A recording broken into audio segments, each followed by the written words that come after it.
Ce film réunit tout. Il a une identité visuelle très forte, très belle. Il a un scénario qui est émouvant, qui est très actuel sur la dureté de ce monde, l'exploitation de personnes, d'enfants, la manipulation. On prenait le thème du super-héros, mais d'une façon un peu décalée. Il y avait un truc aussi politique. Je trouve qu'il y avait aussi le sens des détails, le travail aussi avec l'animation. Je trouve que c'était, pour le coup, vraiment un film complet. Dans l'exécution, on a vraiment la création d'un univers, la petite télé, le petit bonhomme un peu dessin animé qui fait genre c'est sympa mais c'est très glauque. Et en plus, il y a la notion de super pouvoir qui est bien traitée, avec les effets spéciaux qui sont juste ce qu'il faut. C'est-à-dire qu'on les perçoit mais on ne les voit pas. C'est un grand film avec une super image, une DA exceptionnelle, un désir de partage. Et ça fait du bien de voir des films comme ça.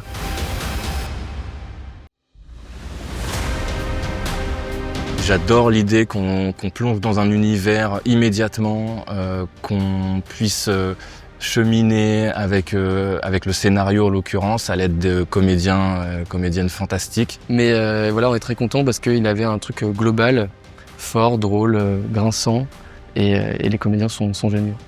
Le gars est sincère et on manipule sa sincérité pour en faire une bête de foire. Ça joue très très bien, ça joue de ouf quoi. C'est hyper sincère, la réal est au service de l'histoire. Bravo, c'est une bête d'exécution, c'est parfait. Je trouve que ça dit quelque chose d'assez vrai et d'assez critique sur notre société qui privilégie le buzz et puis parfois la bêtise qui fait parfois plus d'audience. Ça jouait sur plusieurs tableaux et on a trouvé que le scénario était hyper astucieux. Et voilà, c'est pour ça qu'on lui a donné le prix du scénario.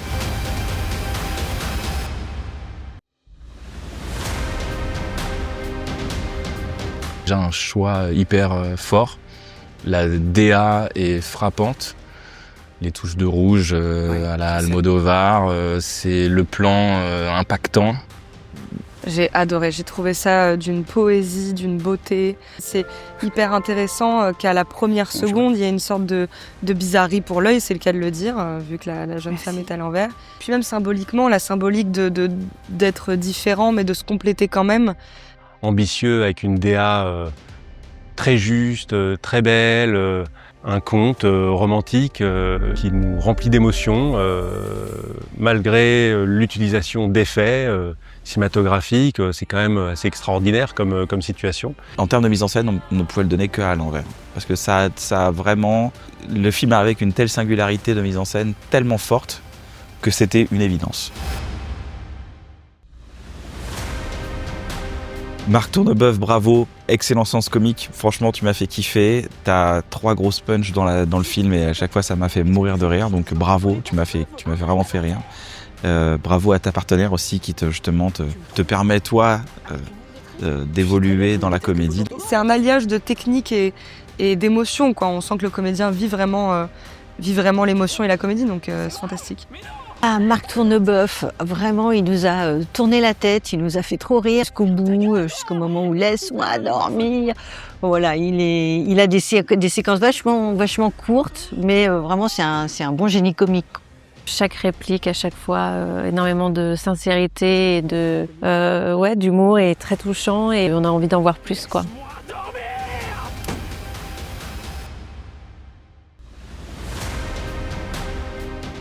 Le film Marginal, il repose sur cette interprétation, sur ce regard, sur cette intention de jeu, et donc c'est fait avec beaucoup de talent. Réussir à faire passer autant d'émotions dans petits mouvements de regard, le nez qui bouge, le truc, le silence, le rythme et tout. Franchement, bravo. Enfin, moi j'ai eu l'impression de sentir la tension, les battements de son cœur, d'imaginer son pouls qui bat. Une sorte de gêne constante, une sorte d'implosion intérieure qu'on sent venir et qui est très faite en subtilité. Je trouve ça hyper fort qu'elle arrive à nous faire transporter pendant ces 2 minutes 30 un panel d'émotions juste en un plan serré sur le visage. Et elle est vraiment remarquable.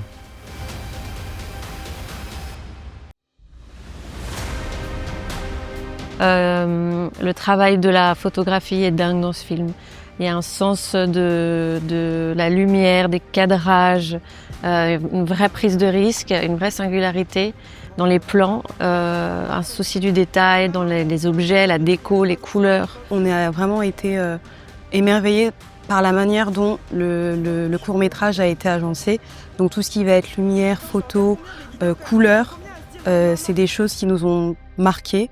J'aime beaucoup ce premier plan du film qui vient doucement casser l'horizon, casser la bulle pour nous amener dans cet univers tordu de nos personnages. Je trouvais que la photographie avait sublimé les désirs de mise en scène. Y a de l'étrange dans la façon de filmer et il y a aussi de la poésie dans les souvenirs, donc j'ai trouvé ça très beau.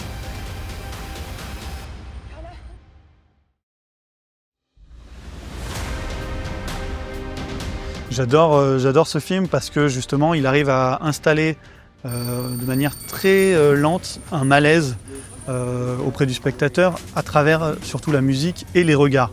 Et je trouve que le son dans ce film-là porte totalement le jeu des acteurs. Au son, il y a déjà une histoire qui est écrite. On pourrait presque fermer les yeux et ne pas perdre le sens de l'histoire. Le son dans Abracadabra amène là aussi une lecture du film. En plus, nous plonge dans cet univers sonore qui est vraiment écrit, maîtrisé, travaillé, avec beaucoup de finesse et extrêmement bien dosé, et qui, moi, m'a procuré une émotion très forte, sonore, quoi. Donc, bravo.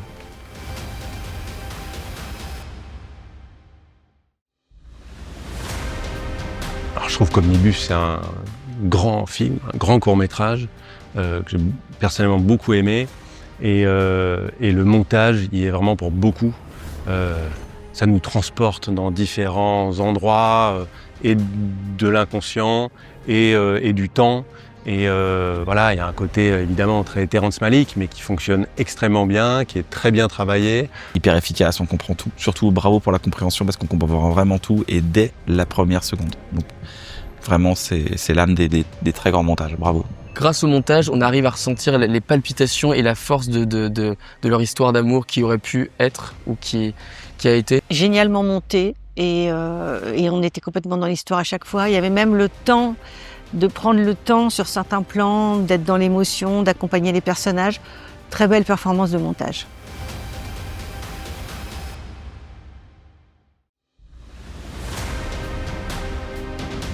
Super film d'anticipation. Plein de références bien sûr, mais vraiment un film où on ne sait pas vraiment où on va, on est captivé, ces femmes qui viennent, ces espèces de cornettes, on ne sait pas vraiment ce qui va se passer, c'est une ambiance à la fois moyenâgeuse et futuriste. Alors quand on m'a dit que Vigilante était un film d'école, j'avais du mal à y croire, tellement c'est bien fait. Il y a un vrai désir de partager quelque chose via la photographie qui est magnifique. C'est très très bien joué. Ça nous plonge dans un univers, il y a un vrai point de vue, bravo. Il a un vrai univers, ce film. Il a une prise de risque aussi. On sent une promesse de cinéma. Mais c'est fou que ça soit un film d'école parce qu'il y a déjà beaucoup de caractère dans ce film et moi, il m'a emporté.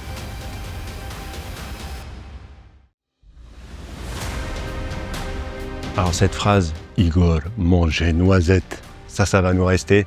Qu'est-ce qu'on s'est marré en regardant ce film? Il m'a fait rire et à la fois il y a une étrangeté, une absurdité dans la réal qui est drôle et un peu flippante. Ça m'a fait aussi un peu penser à The Substance de Coralie Forja.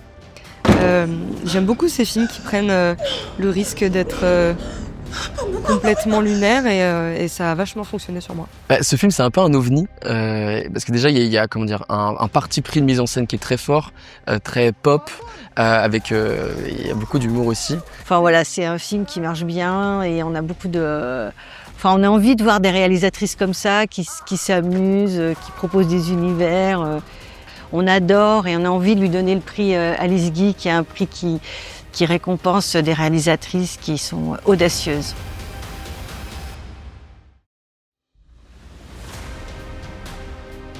King Ben, on adore. Moi, j'ai adoré cette série. J'ai absolument adoré le duo d'acteurs. Et l'histoire est hyper audacieuse, hyper inventive. Et la fin est absolument touchante, quoi, émouvante. Voilà. C'est extrêmement bien joué, très bien ficelé. On est plongé dans un super univers. Moi, j'ai très envie de voir beaucoup plus que ce format très court. C'est une série qui est aboutie du premier épisode au 6e, avec une histoire qui est très originale, avec un duo d'acteurs qui portent le film et qui arrive en plus à installer à la fois l'histoire tout en créant du suspense, ce qui est, je pense, enrichissant pour une série. Et donc vraiment c'est très très prometteur pour la suite.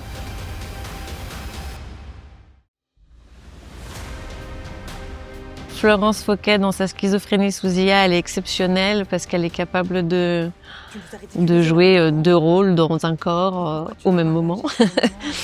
J'ai rarement vu une comédienne qui joue vraiment deux personnages comme ça, avec un dialogue seul, et puis la tête qu'elle fait quand elle joue l'IA me reste en tête et me glace un petit peu le sang, enfin même carrément.